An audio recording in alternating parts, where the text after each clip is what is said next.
ये आज कक्षा 10वीं की इस वीडियो में आप लोग पढ़ने जा रहे हैं आज का अपना नया टॉपिक, जिसका नाम है साबुन तथा अपमार्जक। राधा कृष्णन इंस्टीट्यूट की आज की नई वीडियो में नया टॉपिक जो आज आप पढ़ने जा रहे हो हमारे साथ, वो है साबुन और अपमार्जक। समझ में आ गई बात? देखिए, साबुन क्या होता है। सबसे पहले तो आप लोगों को यही बात समझ में आनी चाहिए कि साबुन क्या होता है। देखिए, साबुन का प्रयोग स्वच्छीकारक के रूप में बहुत पुराने समय से होता आ रहा है, यानी कि बहुत ही पुराने समय से स्वच्छता के कारक के रूप में साबुन का प्रयोग किया जा रहा है। लगभग 2000 वर्ष पूर्व रोम वासियों को साबुन जैसे पदार्थ की जानकारी थी। रोम के लोगों को पता था कि साबुन भी कोई चीज होती है जिसका उपयोग हम त्वचा को साफ करने, कपड़े साफ करने में करते हैं। ये बकरी की चर्बी और करेंज की लकड़ी की राख से साबुन बनाते थे। किससे भाई? बकरे की चर्बी से और करेंज की लकड़ी की राख से साबुन बनाते थे। आज हम जिस साबुन का प्रयोग करते हैं, जो साबुन आज वर्तमान समय में हम लोगों को प्रयोग के लिए दी जाती है, वो साबुन पुराने समय में प्रयोग में आने वाले साबुनों की अपेक्षा अधिक सुथरा हुआ रूप है, यानी कि अधिक डेवलप फॉर्म है। किसकी? पुराने साबुन की, आज के समय में जो यूज हो रही है। समझ में आई बात? अब एक चीज और भी ध्यान करिए कि अब जो साबुन बनाई जाती है वो महुआ, तिल, अलसी, अरंड, नारियल, ग्लिसरीन तथा उच्च वसीय अम्लों से बनाई जाती है। समझ में आई बात? उनके ये ग्लिसराइड के रूप में होती है। अब आप देखिए, हम कहेंगे जब ग्लिसरॉइड पर कास्टिक सोडा यानी कि NaOH या अन्य अक्षार की क्रिया होती है। किसकी? कास्टिक सोडा या फिर अन्य किसी अक्षार की क्रिया होती है, तो सोडियम के वसा लवण प्राप्त होते हैं। क्या प्राप्त होते हैं भाई? सोडियम के वसा लवण प्राप्त होते हैं। इस प्रकार इन्हीं उच्च वसीय अम्लों के सोडियम एवं पोटेशियम लवणों को साबुन कहते हैं। क्या कहा भाई? इसी प्रकार इन्हीं उच्च वसीय अम्लों के सोडियम और पोटेशियम लवणों को साबुन कह देते हैं। क्लियर होगी बात? किसको? उच्च वसीय अम्लों के सोडियम और पोटेशियम लवणों को साबुन कहते हैं। यह क्रिया साबुनीकरण कहलाती है। क्या कहलाती है ये क्रिया? साबुनीकरण कहलाती है। कोई दिक्कत तो नहीं है। अब हमने कहा लंबी श्रृंखला वाले कार्बोक्सिलिक अम्लों, क्या भाई? लंबी श्रृंखला वाले कार्बोक्सिलिक अम्लों के सोडियम या पोटेशियम लवण जिनमें स्वच्छीकारक के गुण पाए जाते हैं साबुन कहलाते हैं। जिनमें क्या पाए जाते हैं भाई? स्वच्छीकारक के गुण पाए जाते हैं, वही साबुन कहलाती है। लंबी श्रृंखला के कार्बोक्सिलिक अम्लों के सोडियम और पोटेशियम लवण जिनमें सफाई करने का गुण विद्यमान होता है, साबुन कहलाते हैं। अब देखिए, साबुन का जो सामान्य सूत्र है वो RCOONA होता है। हाइड्रोकार्बन भाग R, जो इसमें R भाग है, ये हाइड्रोकार्बन भाग जो है COONA होता है, और इसमें जो R भाग होता है वो बड़ा होता है और एनायनिक होता है। मतलब कार्बन परमाणुओं की लंबी श्रृंखला जो होती है वो R में समाहित होती है। किसमें? R में। अब जैसे C17H35 COONA, ये फॉर्मूला होता है। ये देखिए, स्टेरिक अम्ल का फॉर्मूला दिया हुआ है यहाँ। अब कहेंगे साबुन आयनिक यौगिक है। कैसा यौगिक है बेटे? आयनिक। इसमें ऋणायन RCOO निगेटिव तथा धनायन Na पॉजिटिव होता है। इसमें क्या क्या होता है भाई? RCOO निगेटिव तथा धनायन Na पॉजिटिव होता है इसमें। ठीक है। अब देखिए CH2OCOR single bond, CHOCOR single bond, CH2OCOR। ये बॉन्ड जो है ना, ये बॉन्ड कार्बन के साथ दिखाना है। कभी आप कहो कार्बन हाइड्रोजन के बीच में से दिखा दो, कार्बन का कार्बन के साथ, कार्बन का कार्बन के साथ। CH2OCOR, इसको मैं बनाता हूँ रिएक्शन को और करके दिखाता हूँ आप लोगों को। कॉपी के अंदर देखिए, क्या है, यहाँ जरा क्लियरली देखेंगे आप लोग कैसे। CH2 single bond, CH single bond, CH2, यहाँ पर O CO और क्या R, यहाँ पर OCOR, OCOR प्लस यहाँ पर क्या करेंगे NaOH, NaOH और ये NaOH, 1 2 3 तीन श्रृंखला है तो 3 ही NaOH ले लेने हैं और इस अभिक्रिया का नाम लिख देना है साबुनीकरण। अब देखिए आप लोग क्या करेंगे, यहाँ से आप इसको तोड़ दीजिए। क्या करेंगे, इतने पार्ट को डिवाइड कर दीजिए। यहाँ से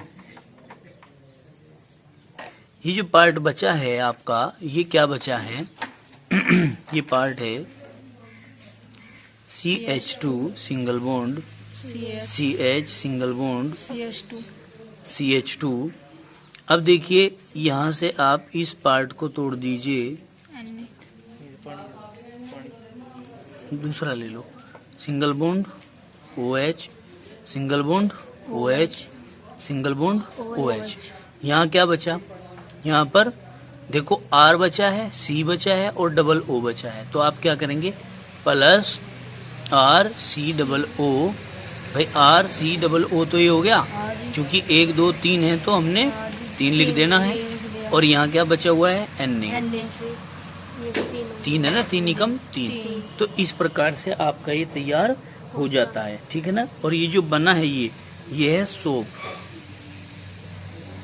और ये जो बना है ये बना है ग्लिसरॉल। क्लियर होगी बात। ये ग्लिसरॉल है, ये साबुन है, और ये क्या है, ये तेल या वसा, तेल या वसा। इसको क्या कहते हो, कास्टिक सोडा भी कहते हो। क्या कहते हो भाई, कास्टिक सोडा। क्लियर हो गई बात, बात खत्म। उठाइए। अब देखिए आप लोग इस रिएक्शन को समझने के बाद आगे चलते हैं। आप कहते हैं कि स्टेरिक अम्ल जो होता है, स्टेरिक अम्ल C17H35COOH का सोडियम लवण होता है। स्टेरिक अम्ल इसका C17H35COOH का सोडियम लवण होता है। सोडियम स्टीरेट साबुन है। सोडियम स्टीरेट क्या है बेटे, साबुन है। साबुन का जो केमिकल नेम है उसको क्या कहते हो, सोडियम स्टीरेट। इसमें लंबा हाइड्रोकार्बन भाग C17H35 है। क्या है भाई, लंबा हाइड्रोकार्बन भाग C17H35 है, जो एनायनिक है। ये बात दोबारा से रिपीट हो रही है। एनायनिक है मतलब आयनों में नहीं टूटा हुआ होता है, तथा COO नेगेटिव और Na पॉजिटिव, ये भाग जो होता है ये आयनिक भाग होता है। ये कैसा होता है, आयनिक भाग होता है। बताइए इतनी बात समझ में आई है क्या, कोई दिक्कत तो नहीं है। चलिए अब आगे चलते हैं, रिएक्शन करके दिखाते हैं साबुन की फॉर्मूले को रखने के बाद। देखिए यहाँ कैसे करेंगे, ये है आपका यहाँ CH2O CO C17H35 single bond, CH2O CO C17H35 single bond, CH2। देखिए यहाँ गलती हो गई है, क्या यहाँ 2 रखना है, यहाँ पर 2 नहीं रखना है। समझ में आ गई बात। O CO C17H35 plus 1 NaOH, ये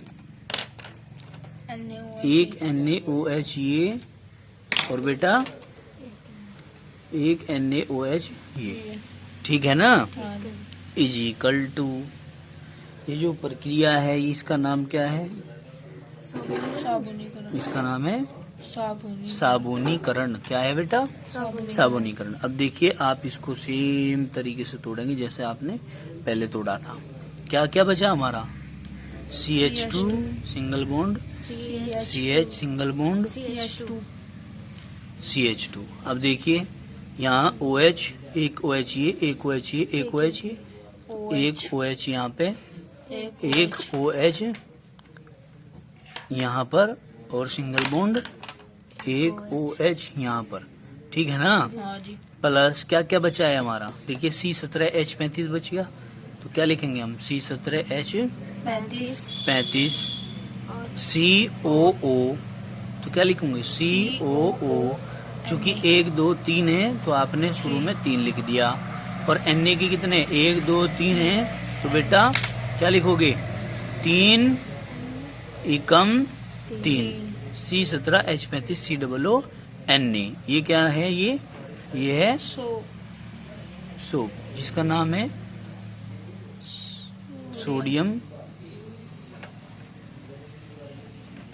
सोडियम स्टीरेट। और ये क्या है, ये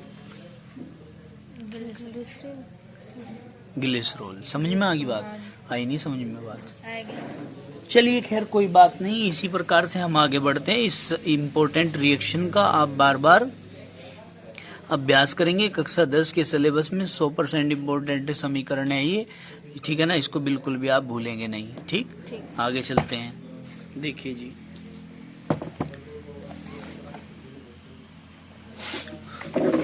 देखो क्या कहा बेटे, यहां से पढ़ेंगे इसके बाद। साबुन बनाते समय एक गाढ़ा चिपचिपा तरल पदार्थ जो ऊपर आ जाता है वह ग्लिसरीन यानी कि ग्लिसरॉल होता है। इसका हमने फॉर्मूला भी आपको बता दिया, ये रहा यहाँ पे, ठीक है। ये ग्लिसरॉल ही तो है, समझ रहे हैं ना। ये गाढ़ा चिपचिपा तरल पदार्थ है जो स्वाद में थोड़ा सा मीठा होता है और ऊपर आ जाता है, ठीक है जी। इसका स्वाद मीठा होता है, कोई दिक्कत तो नहीं है।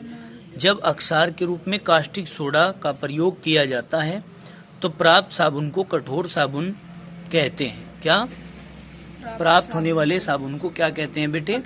कठोर साबुन कहते हैं जब NaOH का प्रयोग किया जाता है। यह जल के साथ कम झाग देता है, परंतु जब अक्षार के रूप में कास्टिक पोटास मतलब KOH का प्रयोग किया जाता है तो प्राप्त होने वाले साबुन को मृदु साबुन कहते हैं। यह जल के साथ अधिक झाग देता है, जैसे नहाने के साबुन है, ठीक है। प्रतिदिन प्रयोग में आने वाले साबुन मृदु साबुन होते हैं।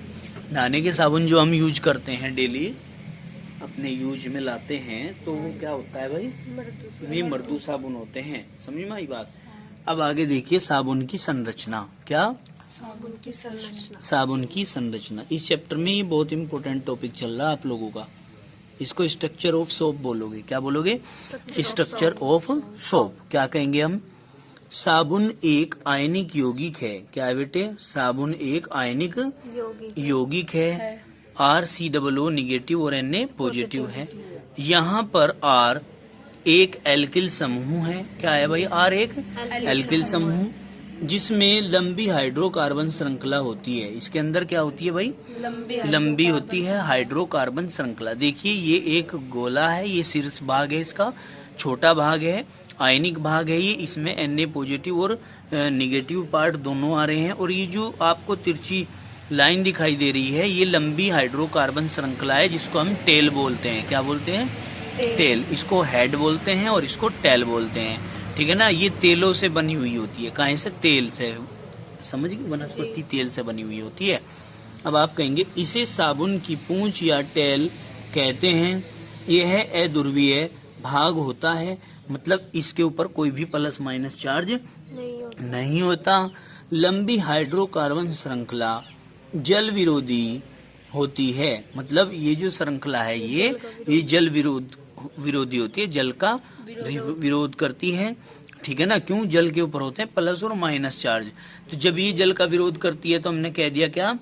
जल रागी। क्या? जल रागी। समझ गए? अब ये जो पॉजिटिव और निगेटिव वाला पार्ट होता है ये जल के अंदर घुल जाता है, इसलिए हम कहते हैं जल में विलय, मतलब जल विरागी। क्या? जल विरागी। समझ में आई बात? जल विरोधी भी कह सकते हो इसको, जल विरोधी कह सकते हो इसको, जल स्नेही कह सकते हो। अब देखिए, साबुन का यह भाग जल में अघुलनशील होता है। कौन सा? पिछले वाला पार्ट जो घुलता नहीं है, ठीक है। परंतु तेलों तथा ग्रीस में घुलनशील होता है। साबुन का आयनिक भाग COO निगेटिव ध्रुवीय तथा जल स्नेही होता है। कैसा होता है? ध्रुवीय होता है और जल स्नेही होता है, और इसे साबुन का सिर या हेड कहते हैं। ये है ना, सिर या हेड कह दिया इसको हमने, ठीक है। नहीं, क्या कह दिया? सिर या हेड कह दिया। ये जल स्नेही होता है। अब क्या कहेंगे? साबुन का आयनिक भाग COO निगेटिव जल में घुलनशील परंतु तेलों तथा ग्रीस में अघुलनशील होता है। किसमें? तेलों में और ग्रीस में क्या होता है? ये अघुलनशील होता है। हम क्या कहते हैं? इसे साबुन का सिर या हेड कहते हैं। क्या कहते हैं? इसे साबुन का सिर या हेड कहते हैं। साबुन का आयनिक भाग COO निगेटिव जल में घुलनशील होता है परंतु तेल तथा ग्रीस में अघुलनशील होता है। तेल में और ग्रीस में क्या होता है? ये अघुलनशील होता है। हाँ जी, समझ में आ गई क्या बात? कोई दिक्कत तो नहीं है। अब देखिए आगे चलते हैं। साबुन की स्वच्छीकारक प्रक्रिया। भाई साफ करने का कौन सी पावर है, कौन सी विधि है साफ करने की? तो आप क्या कहते हैं इसको? साबुन की सफाई प्रक्रिया बोलते हो। इसको क्लींसिंग पावर ऑफ सोप भी बोलते हैं या फिर क्लींसिंग एक्शन ऑफ सोप भी आप कह सकते हो। अब देखिए, साबुन को जल में घोलने पर इसके अणु द्रव की सतह पर एक विशेष अणुक परत बना लेते हैं। क्या बना लेते हैं? एक विशेष अणुक परत बना लेते हैं जिसमें आयनिक भाग जल में डूबा रहता है। जो आयनिक भाग होता है वो क्या होता है भाई? जल में डूबा रहता है। समझ में आ गई बात? कौन सा भाग? आयनिक भाग। हाँ जी, वो जल के अंदर डूबा रहता है। देखिए, जबकि हाइड्रोकार्बन भाग जल से बाहर रहता है। जो टेल पार्ट है वो कहाँ रहता है? जल से बाहर रहता है। समझ में आ रही है बात? यह है संरचना मिसेल कहलाती है। क्या कहलाती है ये संरचना? मिसेल कहलाती है। अब हम क्या कहेंगे?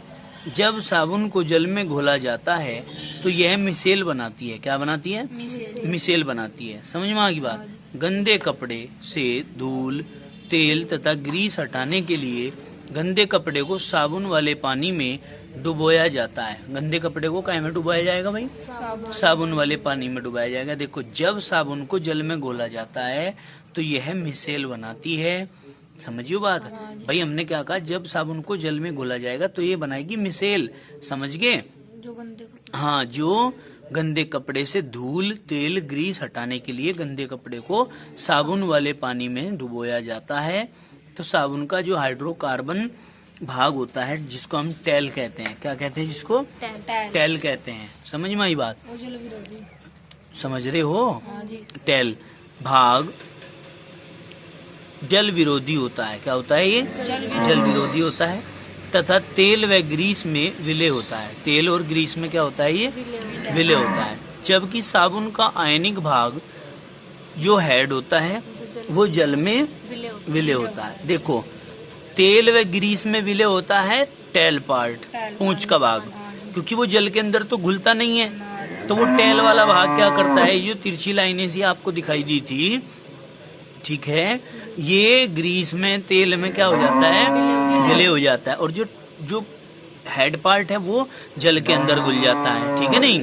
तो आपने कहा मिसेल के हाइड्रोकार्बन श्रृंखलाओं वाले भाग गंदे कपड़े की सतह पर उपस्थित धूल, तेल व ग्रीस के कणों के साथ जुड़ जाते हैं तथा उन्हें अपने बीच में फंसा लेते हैं। उनके साथ में क्या करेंगे? जाके जुड़ जाएंगे और उन्हें क्या कर लेंगे भाई? अपने बीच में फंसा लेंगे। इसके बाद क्या कहा? इसके बाद मिसेल के बाहर की ओर वाले आयनिक भाग जल के अणुओं की ओर आकर्षित होते हैं। किसकी ओर आकर्षित होते हैं भाई? जल के अणुओं की ओर आकर्षित होते हैं, जिससे हाइड्रोकार्बन वाले सिरों में फंसे धूल तथा चिकनाई के सारे कण, किसके? धूल तथा चिकनाई के सारे कण कपड़े की सतह से खींचकर जल में आ जाते हैं, बाहर निकल जाते हैं पानी के साथ, तथा गंदा कपड़ा साफ हो जाता है। ठीक है? साबुन के मिसेल प्रकाश को प्रकीर्णित कर सकते हैं। साबुन के जो मिसेल बनते हैं ना, ये जो गोल पार्ट बनता है बहुत सारे अणुओं का एक जगह, वो प्रकाश को भी क्या कर सकता है, प्रकीर्णित कर सकता है, प्रकीर्णन कर देता है। इसलिए साबुन का घोल बादल जैसा लगता है। कैसा लगता है भाई? साबुन का जो घोल कैसा लगता है देखने में? बादल जैसा। आपने देखा नहीं होगा उसमें साबुन के घोल में रंग बिरंगे दिखाई दे में जाग हैं, इसीलिए तो दिखाई देते हैं। अब आगे देखो, साबुन को कठोर जल में प्रयोग नहीं किया जाता। ये क्वेश्चन आता है कि साबुन को कठोर जल में प्रयोग नहीं किया जाता। क्यों नहीं किया जाता? देखो भाई, कठोर जल में कैल्शियम यानी कि Ca+2 आयन तथा Mg+2 आयन होते हैं। ये आयन साबुन के साथ क्रिया करके क्रमशः कैल्शियम तथा मैग्नीशियम लवण बनाते हैं। इनके साथ में क्रिया करके क्या क्या बनाते हैं भाई? कैल्शियम तथा मैग्नीशियम लवण बनाते हैं। अतः साबुन कठोर जल के साथ झाग नहीं देता है। कठोर जल के साथ क्या नहीं करता? झाग नहीं देता। ये सफेद एविले अवक्षेप साबुन मलफेन बनाते हैं। क्या बनाते हैं? मलफेन बनाते हैं। देखो, ये सफेद एविले अवक्षेप साबुन, सफेद एविले अवक्षेप जो सफेद रंग के होते हैं, घुलते नहीं हैं और गाढ़े पदार्थ के रूप में नीचे बैठ जाते हैं, साबुन के मलफेन बनाते हैं। ये अवक्षेप कपड़े के रेशों पर चिपचिपे पदार्थ की भांति चिपक जाते हैं। कपड़े पे साफ तो क्या करते हैं और उसी पर चिपक जाते हैं तथा अच्छी धुलाई में बाधा उत्पन्न करते हैं। इसलिए क्या नहीं करना चाहिए? साबुन को कठोर जल में प्रयोग नहीं करना चाहिए। क्यों नहीं करना चाहिए? दोबारा से फिर बताऊं क्या? क्योंकि कठोर जल में कैल्शियम के मैग्नीशियम के आयन होते हैं। आयन जो होते हैं ये साबुन के साथ क्रिया करके कैल्शियम तथा मैग्नीशियम के लवण बना लेते हैं और कठोर जल के साथ झाग भी नहीं देते और क्या बनाते हैं? सफेद एविले गाढ़ा पदार्थ बनाते हैं अवक्षेप के रूप में, जो कि साबुन का मलफेन कहलाता है। क्या कहलाता है? और ये जो साबुन का मलफेन होता है ये और जाके क्या करता है भाई? चिपक जाता है रेशों पे और जो साफ करने की क्रिया है साबुन की उसमें बाधा उत्पन्न करता है। ठीक है, इस प्रकार से आपने यहाँ तक के पढ़ लिया है। अब आप पढ़ रहे हैं अच्छे साबुन के गुण। अच्छे साबुन में कौन कौन से गुण विद्यमान होने चाहिए ये देखो। Characteristics of good soap, important है ये भी बात। ठीक है जी, पता होना चाहिए आपको। साबुन में अक्षार नहीं होना चाहिए, क्योंकि यदि अक्षार होगा तो त्वचा और